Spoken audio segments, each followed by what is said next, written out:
Troisième fiche sur la dérivation en terminale. Tout d'abord, vous rappelez la définition de ce qu'est la dérivabilité que vous avez vu en première S. Qu'est-ce que c'est qu'une fonction dérivable en un point A? C'est globalement une fonction qui va admettre un nombre dérivé en ce point A. Qu'est-ce que c'est que la définition du nombre dérivé? C'est la limite du taux d'accroissement de la fonction en A, obtenue comme étant la limite, graphiquement, comme étant la limite des séquentes à la courbe. Dans les cas où la fonction est dérivable, cette séquente-là va se stabiliser en une droite bien particulière qu'on appelle la tangente. Ceci vous permet d'avoir une image mentale de la dérivation, c'est-à-dire de voir que quelles sont les fonctions dérivables. Ce sont les fonctions dont les courbes admettent en tout point des tangentes. Dans le cas où on peut construire la tangente à la courbe en n'importe quel point, on dira que la fonction est dérivable partout. Comme contre-exemple, rappelez-vous la fonction valeur absolue. Valeur absolue, en 0, on a une demi-tangente à gauche, qui est égale à y égale moins x, et une demi-tangente à droite, y égale x. Ces deux demi-tangentes sont différentes, donc la courbe n'admet pas de tangente en 0, elle n'est pas dérivable en 0.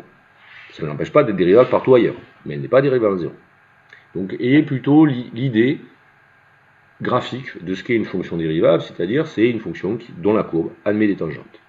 Ensuite, qu'avez-vous appris en première? L'utilisation de la dérivation et surtout du signe de la dérivée pour étudier les variations d'une fonction. Globalement, retenez, mais ça vous le savez, qu'une fonction est croissante si et seulement si sa dérivée est positive. Tout ceci se joue sur un intervalle. Même chose, si la dérivée est négative, alors la fonction est décroissante. On pourrait même compliquer ce théorème-là et le rendre un peu plus fort.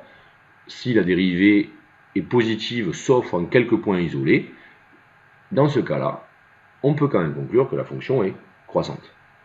Comment montrer que la fonction admet un maximum ou un minimum? Faites attention, vous avez la condition nécessaire qui est que la dérivée s'annule, mais ça ne suffit pas. Si vous vous rappelez la cubique, la dérivée s'annule en 0 et pourtant, on n'a pas du tout un maximum. Que faut-il pour avoir un maximum ou un minimum? Quelle est la CNS, la condition nécessaire et suffisante pour avoir cela? Montrer que la dérivée non seulement s'annule, mais change de signe. Donc ça, ce sont les résultats théoriques qui correspondent au petit tableau de variation que je vous ai mis en bas à gauche. Vous avez dans la première ligne les valeurs de x, avec des valeurs particulières, qui sont là où la dérivée s'annule.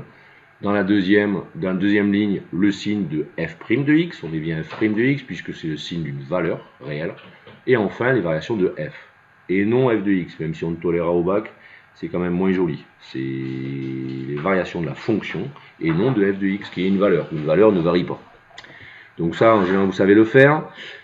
Qu'avez-vous à savoir? Que la dérivée est une application linéaire, c'est-à-dire que la dérivée d'une somme ou d'une différence se fait très bien. La dérivée de plus v donne u' plus v'. Ça se corse un petit peu pour le produit et les quotients, mais vous connaissez cette petite formule. La dérivée de uv, c'est u'v plus uv'. La dérivée de u sur v, c'est u'v moins uv' sur v carré. La formule essentielle, c'est de se rappeler qui marche pour tout le monde, c'est la dérivée de u puissance n. U puissance n, rappelez-vous que c'est comme la dérivée de x puissance n, c'est-à-dire que c'est n facteur de x puissance n moins 1. Dans le cas où vous reconnaîtriez une composée, c'est exactement la même forme, si ce n'est qu'il faut multiplier devant par la dérivée de la petite, comme je l'appelle en cours. C'est-à-dire que la dérivée de u puissance n, c'est u' multiplié par n u puissance n moins 1. Même chose pour 1 sur u, qui donne moins u' sur u carré. La dérivée de 1 sur u puissance n, qu'on pourrait déjà retrouver avec la formule précédente u puissance n, qui donne moins n u' sur u puissance n plus 1. La dérivée de racine de u, u' sur 2 racines de u, à condition que u soit strictement positif. La dérivée de sin et de cos, sinus u, ça donnerait u' cos u donne moins u' sinus u. La plus difficile, exponentielle u, dont la dérivée est u' exponentielle u. Faites attention, en général, vous faites l'erreur avec exponentielle de moins x. Lorsqu'on vous demande de dériver exponentielle de moins x, ça va donner moins exponentielle de moins x. N'oubliez pas le moins qu'il y a devant. La dérivée de ln de u, enfin, c'est u' sur u. Et globalement, toutes ces formules se rapportent à la formule principale, qui est la dérivée d'une composée. Si vous regardez f de u de x, c'est-à-dire la fonction f rond u, comment dérive-t-on la fonction f de u de x? Tout simplement en dérivant la grosse fonction, f, si ce n'est en la prenant en u de x, et en multipliant, en payant le prix, et en multipliant par U' devant. La dérivée de f de u de x sera donc U' fois f' de u de x. Enfin, dans le chapitre intégration, on a vu les primitives.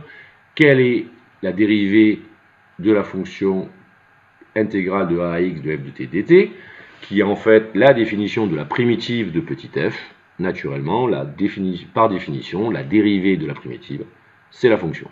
Autrement dit, la dérivée de l'intégrale de a à x de f de t dt, c'est f de x. N'oubliez jamais qu'avant de dériver, c'est toujours bien de lire sur une copie pour le correcteur, que l'élève a réfléchi un petit peu.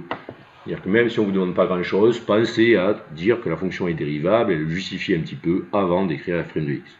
En général, il suffira simplement de dire que la fonction f est une somme, produit, composé ou quotient de fonctions dérivables.